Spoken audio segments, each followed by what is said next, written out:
Welcome back, everyone. This is video update number 4. It's been several months, I believe, since I had any kind of update whatsoever. So I've been working, just haven't been recording much of it. So it's probably time for me to do that. So worked on a number of kind of dissimilar projects. So I'll try and cover all of them relatively quickly. So first thing I did, here we are. This is in Du Bois. And as I think I've mentioned to you before, this is actually, well, will ultimately be a scenic portion of the layout. This is the terminus of my railroad at this point, so this is serving as the northeasterly staging area. So these cars are just sitting here, but I've finished putting in additional hardboard or masonite backdrop and did some of the painting on the backdrop. Some of this will actually get covered by building flats. Some of these facilities in this area are actually kind of out in the edge of town, so there's the backside of them is really kind of wooded, so that's essentially what that'll be. This is, if you recall, this is C&M Junction, so I've got that painted, trying to disguise the fact that it kind of sneaks behind, and obviously still a bunch of joint compound needs to be taken care of. This cork area is the appropriately sized building pad for the scratch-built pagoda style tower that I'm in the progress of building. I've been working on that actually for a while. Haven't done much to it lately. Need to get back into accessing a laser cutter to be able to do some of the work I'm doing on that. And also in this area too, I opted to, following Chris Lyon's excellent guidance on painting on CNLVN, did the upper decks valence, or fascia, just with the same kind of wooded scene, so it kind of blends in. I'm really torn as to what I'm going to do on the bottom. This is a little bit heavier, it's a little thicker rather, deeper valence. I'm torn as to whether or not, I think I'm going to do that black or some neutral color. That way if I ever put some type of skirt, you know, I can do it in the same color and that'll all just kind of be neutral space below. But I really did like the idea of doing the vegetation style fascia on the upper part of the railroad. I think that really kind of adds and takes some of the stark edge off of it. So done a little bit more since my last update, did a little bit more in this curve coming out of Riker Yard, going eastward. Yeah, it's actually kind of northward at that point, but I think the railroad called it east. Have more work to do along the riverbanks. I've kind of worked in some knock mats with some of the coconut coir upper or more vertical vines that I've worked on and I showed last time around. So I think before I do any more vegetation, I'm going to take the plunge and do the epoxy resin for the creeks. I've got some rock work to do in there first, then I'll pour that, and then I'll come back in and vegetate both creeks with some smaller trees and brush, you know, just up to the meadow area, so that will get on both sides. Working on some other things in Riker Yard. I think I'm going to have an access road come in from this side. Riker Yard is actually kind of nestled in between a pretty steep slope and largely vegetated area and a water body, so there's obviously not a lot of access points, but I need at least to give the appearance of one.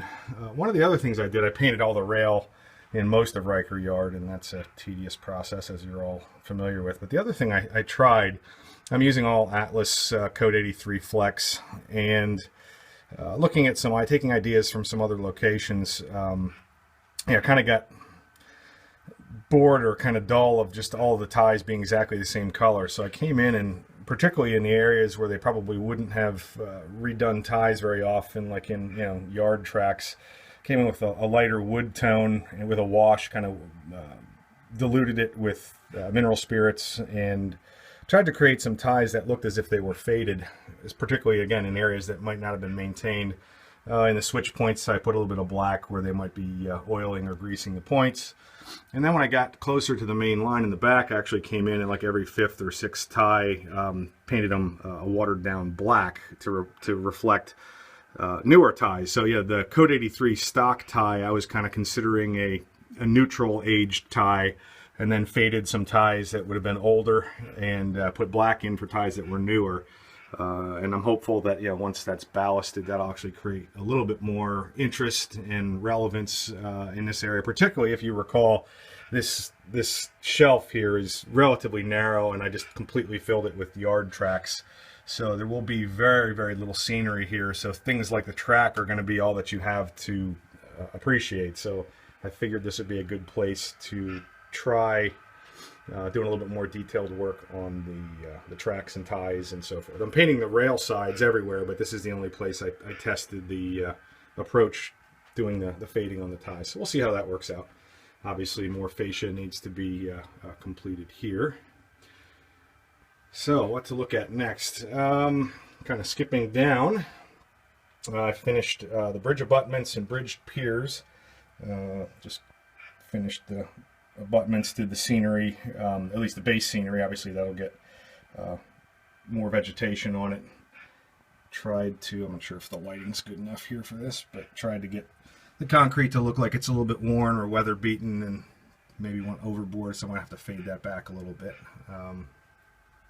And all this vegetation floating around there, that's just loose. I'm storing it to work on this upper portion as well. So working on the roadway, that's just a base coat black. I'll come in with a sponge and do different grays on top of it to give it the asphalt look. This is a railroad bed that parallels it along the Allegheny River. Ran out of space here, so well, prototypically it probably doesn't exist.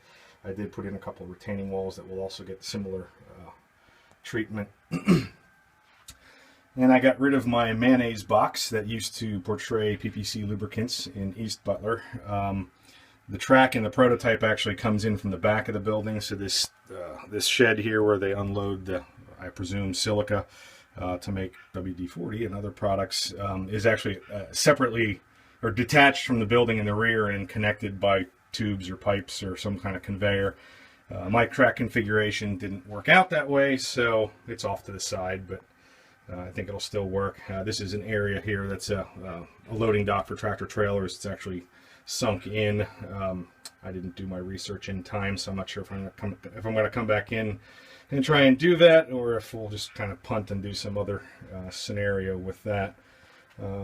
I did a little bit more work on the Pullman Standard building. Yes, I realized that Pullman Standard was served by Bessemer and Lake Erie and not B&L, but don't have enough room to model all these railroads. So the other thing I did, this area in between my aisle rather, is 30 inches wide, which is not the narrowest, but it could be a little bit better. It's just as wide as I could get it. So what I've done, rather than hanging anything on the fascia, obviously you can't do much with control panels. I guess I could have tucked them underneath, maybe I will. But I just created these little cubbies to slide your controls in. And so I created another one for paperwork over here. And then where the Riker yard, whoever's operating that, I actually have spots for paperwork and maybe controllers, or two clipboards. Obviously yard work can get kind of busy. So the thought being is just not to clutter the fascia to create obstacles or even visual clutter. And I use Ship It to generate all my switch lists, so there's no car card boxes or anything of that nature either. So that was the logic in doing that. And so far it seems to work out very well in terms of keeping the fascia uncluttered. But yet to be determined if we get more than 2 or 3 people in here, how that'll work out. But time will tell. Done additional research with the help of some very, very knowledgeable and generous people who have explained and shared some information with me. So here we are at West Penn Crossing. And actually there was a diamond there, but unfortunately there was no interchange. So the fact that I'm interchanging between Penn Central and Chassis System is wildly fictitious, but again, sometimes, if I do another railroad of this type in a future house, then I'll try and get it correct. This is actually VO Tower. It was a Penn Central tower, and it's, oh my gosh, ridiculous compared to the pagoda style towers that the Buffalo, Rochester, and Pittsburgh had. This is got to be one of the most god-awful, ugly towers that I've ever seen. So I'll scratch build it, and I'll do my best to reflect just how horrible of a structure Penn Central, or I'm not sure if it was Pennsylvania first, or probably was a Pennsylvania Railroad tower first, but man, not an attractive structure whatsoever. So the other thing I've been working on, I told you I was doing a lot of disjointed things, is valence. So to hide my LED light strips. This is painted blue, so this is about 6 inches, I think. That's what I kind of landed on as a final dimension. So between that, the vegetation colored fascia, really starting to capture the, kind of almost a diorama type feel to it. So I really am happy with how that came out. I'm still playing around with lengths of valences over here, so just using some cardboard to try and test a couple different things. You can see, I'm getting some light edge, and depending on how the valences move around, I might be able to mitigate some of that. So I'm still toying around with that to make sure I minimize those obvious edges of light as much as I can. So I think that is the bulk of what I've been up to, and like I said, boy, it took a long time to, as I'm sure you're all aware, painting the sides of rails in a yard and a ladder is a whole lot of fun. Next task is to do some ballasting, which also takes quite a while when you're dealing with lots and lots of turnouts. So, and yes, these chassis system cabooses are way too modern for 1974, so those will probably get eBayed and replaced with some more time-appropriate equipment, but a little out of time. Continuing to make progress, and I'm sure I will have more to follow. Thanks.